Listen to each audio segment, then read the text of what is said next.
Hey everybody, welcome to Winston's Quarantine Kitchen. Today I am making London Broil, garlic mashed potatoes. In the last minute I decided to do sauteed cabbage. So let me start by showing you the basics. Here I have about 8 Idaho potatoes that have been peeled and cut down into the baby cubes. Here I have the heavy cream for liquid, a mixture of salt and pepper, and of course you can't have a garlic mash without garlic. So we have that and the butter. Now, for this mixture for the butter is going to go for both places. So, for sauteed cabbage, I have cabbage that's been shredded. I also have shredded carrots and diced onions. For here we have the London Broil. We have a beautiful piece of steak that's been sitting in a marinade of salt, pepper, lemon pepper, garlic pepper, a little bit of paprika, some brown sugar with soy sauce, Worcestershire sauce, and olive oil and garlic cloves for about 5-6 hours. If you look right here, this is the excess. So this is the excess marinade that I'm going to turn into a sauce with the cornstarch to thicken it up a little bit. So that's what we have going on so far. So first, let's work with the potatoes. We're going to take the potatoes. But we can always keep potatoes in the water because we don't want them turning color. So we're going to drain out all this excess water.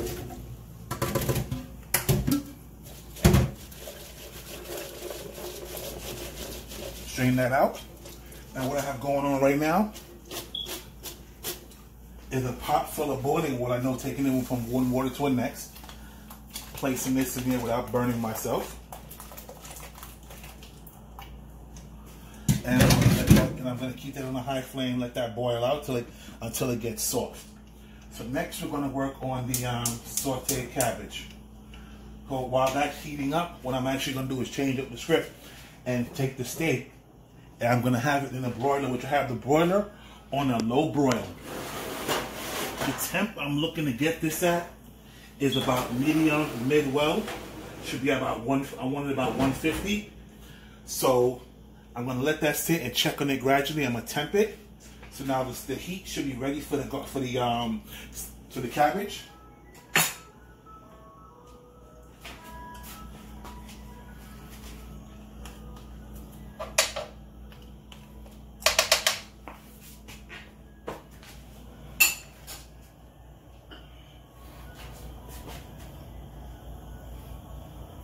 The next one with the onions.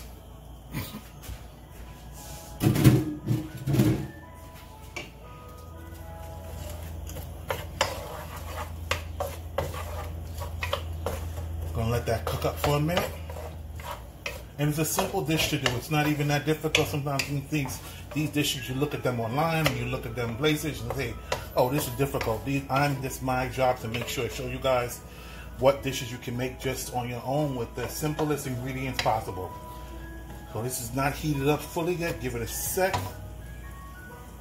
Actually, there we go. The flame is. I hear that sizzle. We're going to grab the cabbage.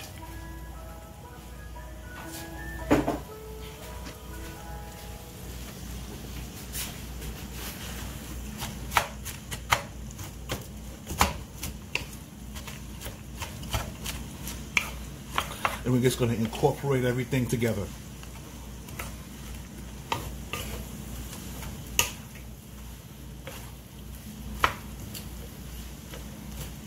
And something like this doesn't even take that long, honestly speaking. It takes about, forgive the noise in the background, kids want the ice cream. It honestly takes maybe 10-12 minutes tops to get this done. Actually 20 minutes tops, including prep work. So it's really simple to make for your family a healthy recipe. As I continue to keep stirring this.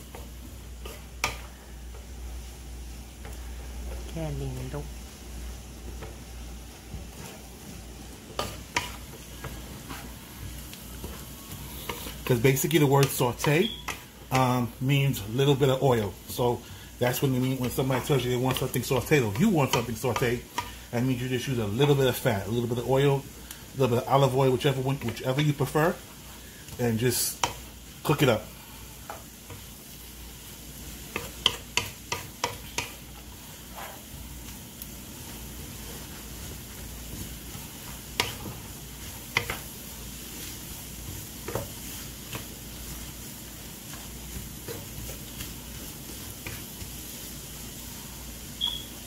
Alright, so what I'm gonna do, I'm gonna let this cook out for a minute. Check on the steak.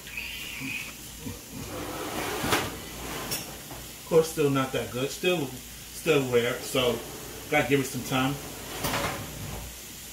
The potatoes are not even ready yet, so I'm gonna play myself and leave that alone. So what I'm gonna do, guys, is I'm gonna let this cook out, and once the cabbage is cooked up, the potatoes are ready to go, I'll show you guys the next step. Alright guys, I'm back. One thing I forgot to do in my last explanation was to now, while it's sauteing, add the shredded carrots and add some salt and pepper to it.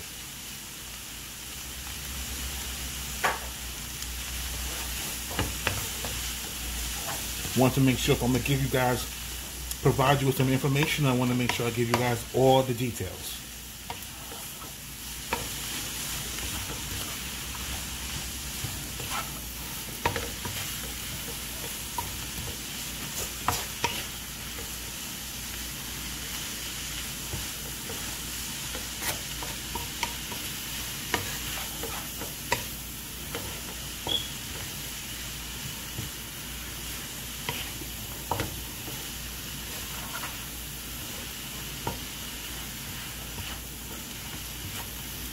Looking better.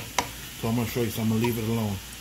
And one thing I forgot, y'all, is for the potatoes, even though I know them, I'm still gonna give myself a personal timer. So it's been going on for a minute, so I'm gonna leave it at a good 25-minute window. Come back and check on them, make sure it's nice and soft. Actually, in the meantime, before I go offline, I'm gonna show you guys to get the milk ready for the potatoes. Okay, you want to work with me today. Little technical difficulty, never hurt nobody. Alright guys, forget technical difficulties. So now what I'm going to do now is just pour the heavy cream in a nice stock pot. Leave it on a nice little boil, let that boil up a little bit, and we're going to go back to the cabbage. See, in the chef life, you got to multitask.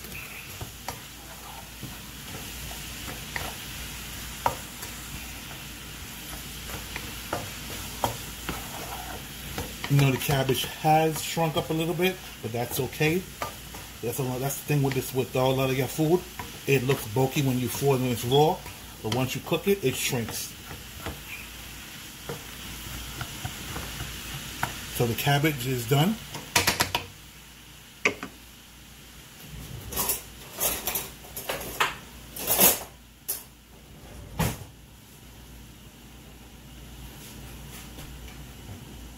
Switch this up. Still not ready yet. So again, guys, I'm going to let that boil out. Let the potatoes boil out, and once that's ready, I'll show you guys the next step of actually making the mashed potatoes. Alright guys, welcome back. Potatoes, I'm checking on them now. Stirring them up. Let's see here. Almost. Still a little firmness to them, but it's okay. Check on this steak. I just turned it over. It's looking good. It's about like a rare, mid-rare right now. So I'm gonna leave it sitting there a little longer. And now we're gonna work on the garlic for the mash. So some people like use raw. This is my personal thing I like to do, and I love garlic, so I'm gonna use a lot.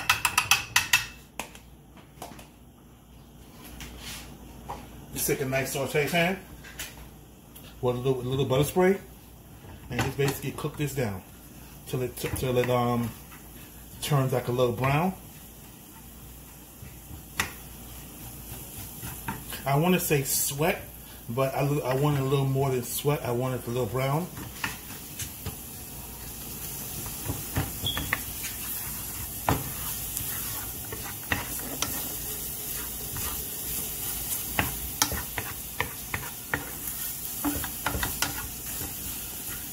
And this is good to do when you're making anything that involves vegetables, especially garlic or ginger or anything like that, or onions. You want to cook them down first. That way you know that any mixture that you're making it into, that it's fully cooked. that you're not mixing cooked and raw together.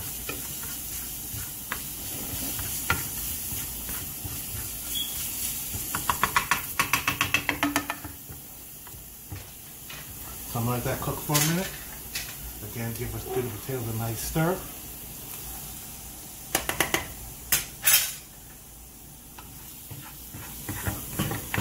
I just want to make sure they don't burn on me.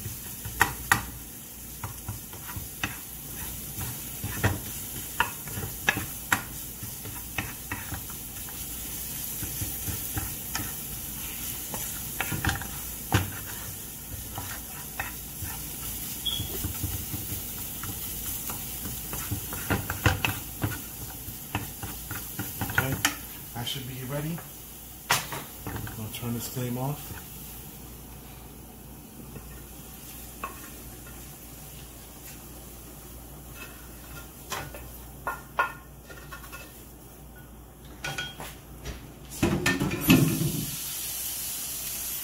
Transfer that to a small container. Alright guys, welcome back.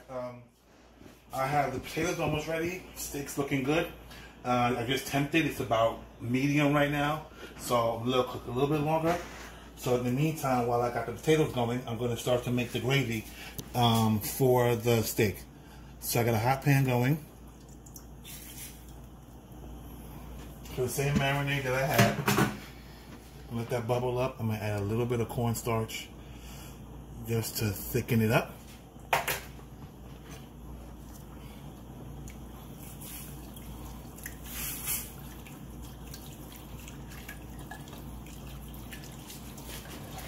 What I mean by thicken up, because the sauce might be too loose and it'll run all over the plate. This way, with a sauce have a little consistency to it, it will hold better.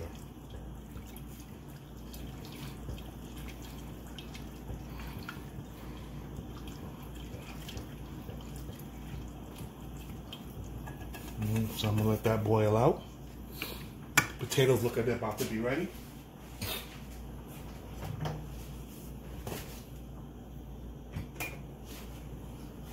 Gonna drain them.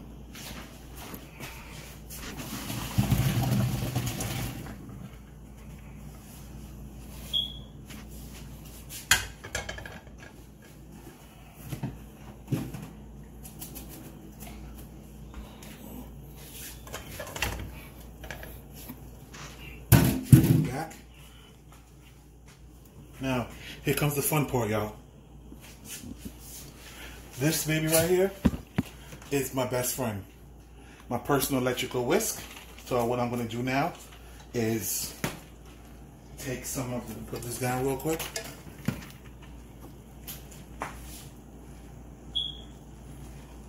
Take some of the heavy cream that I boiled up.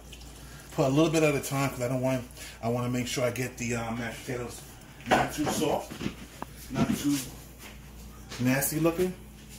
Next we're going to add the garlic that I sauteed. We're going to go back to this sauce. And it's now nice and thick. Again, I told you, this life is about multitasking. So that's the consistency that I want for that. Got a nice hold to it. That's good. You'll see when I put it on the steak how beautiful it looks. Now back to this. I'm going to add the butter.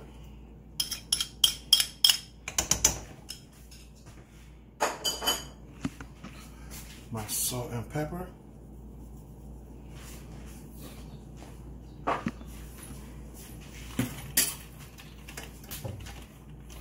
And I'm going to whisk the thing up.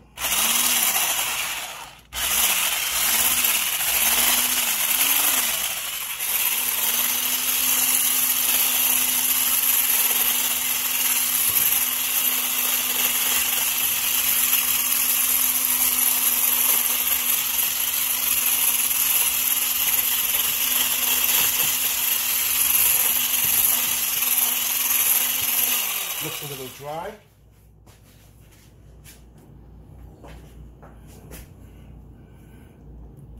And if I just gradually want to add a little bit at a time. Let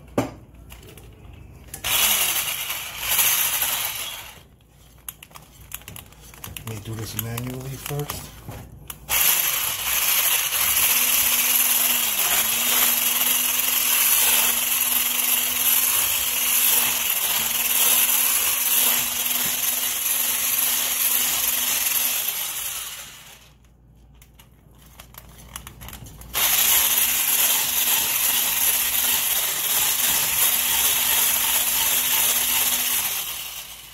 a little messy, but it's all good. And that's my mashed potatoes.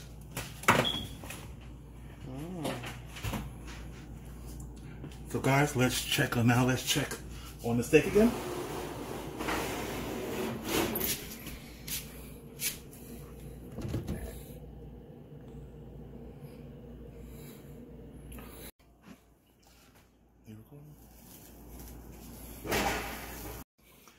Mash is done, cabbage is done, sauce is done. So now we're going to take the steak, and what we're going to do is what they call let it rest, which basically give it time to fully cook. Because once you take it out, I'm gonna leave it in here actually.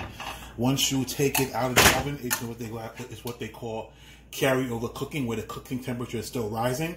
So that's why you let it sit and rest till it gets to a nice temperature, and then it's ready to serve. So what I'm gonna do now, as you guys have seen, I made the mash, I made the sauteed cabbage, I've done the steak, and I'm gonna slice this baby up, put it on the plate, and show you guys how it looks. Thanks for watching.